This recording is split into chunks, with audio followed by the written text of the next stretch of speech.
ناظرین و حضرات، کیا اس سال فریضہ حج ہو سکے گا؟ کیا امام مہدی کا ظہور کا وقت قریب آ چکا ہے؟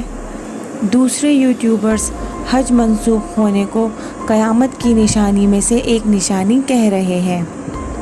کیا قیامت کی بڑی بڑی نشانیاں ظاہر ہونا شروع ہو گئی ہیں؟ کیا ایسی پہلی بار ہوا ہے کہ حج منسوخ یا محدود ہو گیا ہے؟ اس تمام صورتحال کو آج ہم اس ویڈیو میں ڈسکس کریں گے۔ ناظرین و حضرات، مزید ویڈیو سننے سے پہلے دنیا کی کھوج کو سبسکرائب کریں اور بیل آئیکن کے بٹن کو کلک کریں تاکہ ہماری مزید آنے والی ویڈیوز کے نوٹیفیکیشن آپ لوگوں کو ملتے رہیں۔ تو چلتے ہیں اپنے ٹاپک کی طرف۔ کورونا وائرس کی وجہ سے طواف کچھ عرصہ بند رہنے کے بعد دوبارہ شروع ہو گیا ہے۔ امکان ہے کہ اس بار فریضہ حج کی ادائیگی نہیں ہو پائے گی یا محدود پیمانے پر ہوگی۔ سوشل میڈیا پر افواہوں کا ایک طوفان آیا ہوا ہے جن میں لوگ طواف پر پابندی اور حج بیت اللہ نہ ہونے پر نہ جانے کیسی کیسی پیشن گوئیاں کر رہے ہیں اور اسے دنیا کے خاتمے سے تعبیر کر رہے ہیں۔ ایسی افواہوں کی وجہ یہ ہے کہ اپنی زندگیوں میں خانہ کعبہ کو یوں پہلی بار خالی ہوتا دیکھ رہے ہیں، مگر ایسا نہیں ہے کہ یہ تاریخ میں پہلی بار ہو رہا ہے۔ اس سے پہلے بھی کئی بار بیت اللہ کا طواف رک چکا ہے اور حج میں بھی کئی رکاوٹیں آ چکی ہیں۔ طواف کعبہ رکنے اور ممکنہ طور پر حج متاثر ہونے کی خبروں پر جب افواہوں کا بازار گرم ہوا تو شاہ عبدالعزیز فاؤنڈیشن نے ایک احسن اقدام اٹھایا۔ تاریخ کے صفحات الٹ کر وہ ڈیٹا جمع کیا کہ ماضی میں کب کب حج بیت اللہ منسوخ ہوا یا محدود پیمانے پر ہوا۔ چنانچہ فاؤنڈیشن کے ماہرین نے بتایا ہے کہ اسلامی تاریخ میں قبل ازیں 40 بار حج منسوخ چکا ہے۔ حجاج کرام کی تعداد نہایت کم کی گئی۔ حج منسوخ ہونے کا سب سے بڑا واقعہ 10ویں صدی عیسوی میں پیش آیا، جو اسلامی ہجری کیلنڈر کے مطابق تیسری صدی تھا۔ اس وقت ایک خارجی گروہ نے بیت اللہ پر قبضہ کر لیا تھا، جس کے سبب حج منسوخ کرنا پڑ گیا۔ یہ گروہ کرمتیان نامی فقرے کے لوگوں کا تھا جو منحرف ہوئے اور ابو طاہر نامی شخص کی قیادت میں عرب کے علاقے میں اپنی حکومت بنا لی تھی۔ یہ گروہ حج بیت اللہ کو بدعت قرار دیتا تھا۔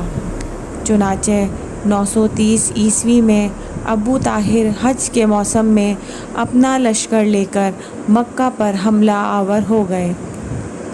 ان خرجیوں نے 30,000 عازمین حج کو ختم کر ڈالا اور زمزم کنویں کو ان کی لاشوں سے بھر دیا۔ انہوں نے کعبے کی دیوار میں حجر اسود کو چوری کر لیا۔ اس واقعے کے 10 سال تک حج بیت اللہ منسوخ رہا۔ اس سے بھی پہلے 865 عیسوی میں اسماعیل بن یوسف اور الافق نامی شخص نے ایک گروہ نے عباس کے خلاف بغاوت کی اور اللہ کے گھر پر چڑھائی کر کے بڑی تعداد میں عازمین حج کو شہید کیا۔ اس باغی گروہ نے میدان عرفات میں خون کی ندیاں بہائیں۔ اس سال بھی حج بیت اللہ منسوخ کرنا پڑ گیا تھا۔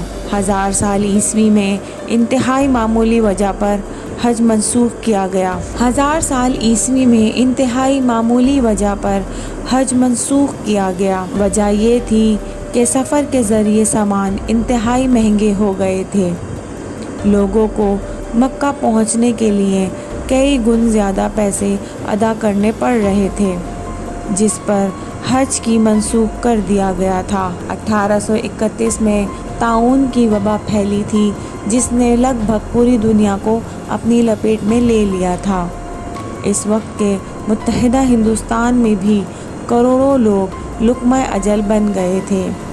یہ وبا حجاز مقدس میں بھی پہنچی اور اس وبا کی وجہ سے بہت سے عازمین حج موت کے منہ میں چلے گئے۔ اس کے بعد 1837 اور 1892 میں بھی انفیکشن کی وجہ سے ہزاروں عازمین حج جان سے ہاتھ دھو بیٹھے۔ فاؤنڈیشن کے ماہرین نے بتایا ہے کہ جدید دور سے پہلے حج کے سیزن میں وبائیں پھوٹ پڑتی تھیں، جن کی وجہ سے ہزاروں لوگ موت کے منہ میں چلے جاتے تھے اور حج منسوخ یا محدود کرنا پڑ جاتا تھا۔ ہماری ریسرچ کے مطابق اس تحقیق کے بعد مسلمانوں کو سوشل میڈیا پر پھیلی افواہوں سے گریز کرنا چاہیے اور اس بات کو سمجھ لینا چاہیے کہ اگر اس بار حج بیت اللہ منسوخ یا محدود ہوتا ہے تو یہ اسلامی تاریخ میں پہلی بار نہیں ہوگا۔ یہ دنیا فانی ہے اور قیامت نے ایک نہ ایک دن آنا ہے اور یہ اللہ کے سوا کوئی نہیں جانتا۔ غرض یہ ہے کہ یہ وبا بھی اللہ کی طرف سے ایک آزمائش ہے۔ ہم سب کو چاہیے کہ اپنے گناہوں سے توبہ کر لیں۔ جزاک اللہ۔ ناظرین و حضرات، یہ ویڈیو آپ اپنے فرینڈز اینڈ فیملی گروپ میں ضرور شیئر کیجیے گا تاکہ مزید لوگ اس سے جانکاری حاصل کر سکیں۔